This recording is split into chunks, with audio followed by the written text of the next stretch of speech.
Hey, Lions Nation! We're back with another exclusive video bringing you all the latest news about our beloved Detroit Lions. Before we get started, don't forget to hit that like button and subscribe to the channel so you never miss anything about the team now. Let's get into the news.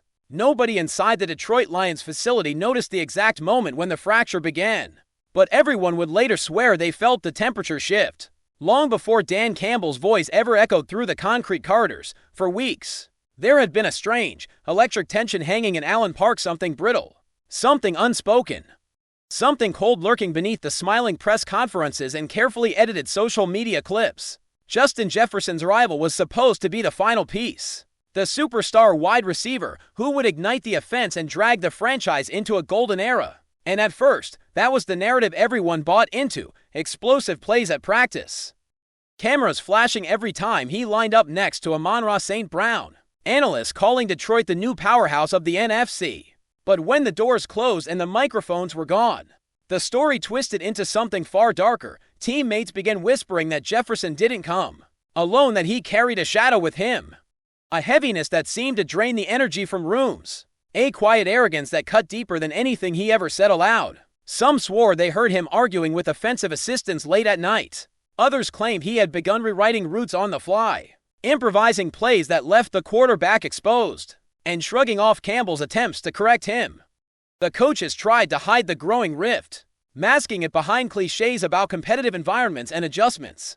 But every week the tension sharpened until even rookie players avoided the locker area where Jefferson dressed. The turning point came after a disastrous scrimmage, one the public never saw, when Jefferson blew up at the coaching staff, ripping off his helmet and hurling it against a wall hard enough to chip the paint. According to those present, Campbell didn't react at first. He simply stared at Jefferson with that icy, wounded look he only ever reserved for betrayal. Later that evening, long after the sun had dropped behind the practice fields, the head coach summoned his coordinators into the film room.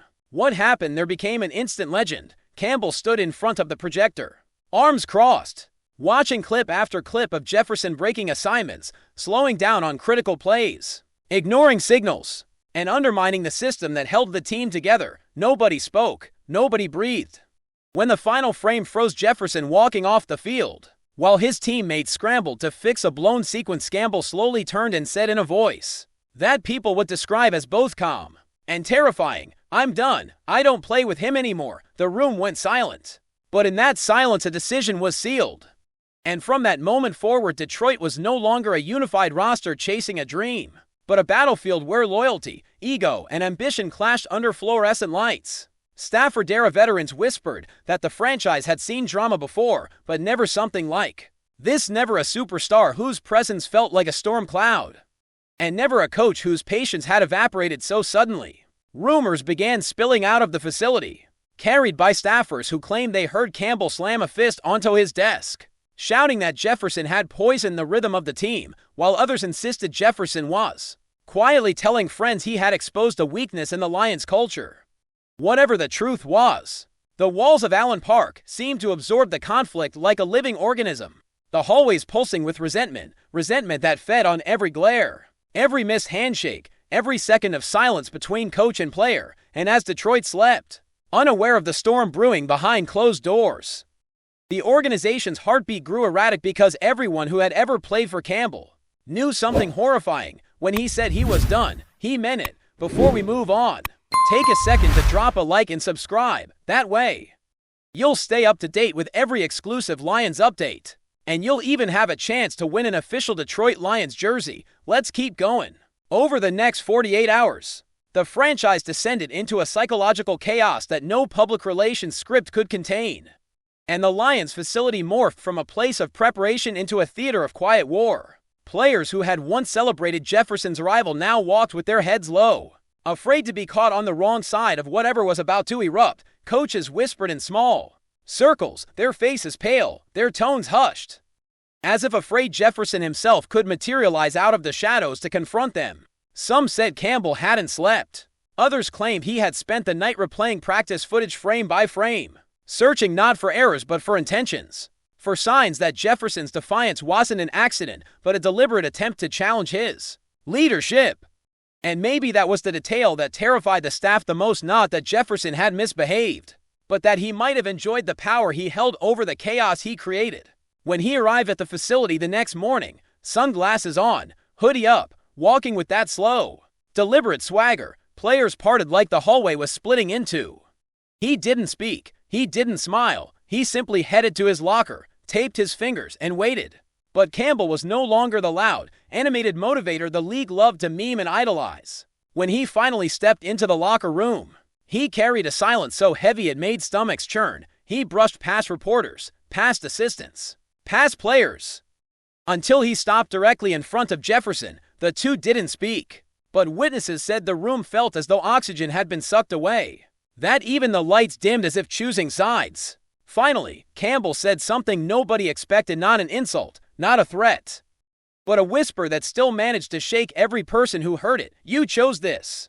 Jefferson froze. For the first time since arriving, he looked unsure, like a man realizing the walls he had pushed against were thicker and older than he imagined. And then came the meeting, an emergency gathering where Campbell announced, with a voice cold enough to silence the entire organization, that Jefferson would no longer participate with the team until further notice. Shock rippled through the room, but the head coach didn't waver. He explained that football was built on trust, that one fracture could collapse an entire structure, and that he refused to lead a roster where a single ego could override collective purpose. What no one expected, however, was the impact his decision would have on the locker room. Some players quietly applauded Campbell's stand, relieved to see someone finally confronting the tension Jefferson had brought with him. Others panicked, fearing the franchise had just severed ties with one of the greatest talents in the league before he ever played a meaningful snap. And outside, as reporters gathered like vultures at dawn,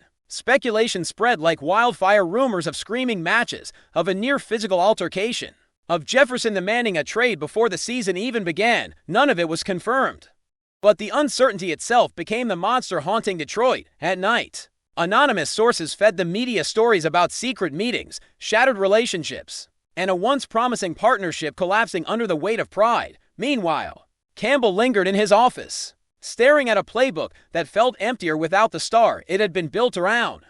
Some say he regretted his words. Others believe he had simply accepted a grim truth long before anyone else did.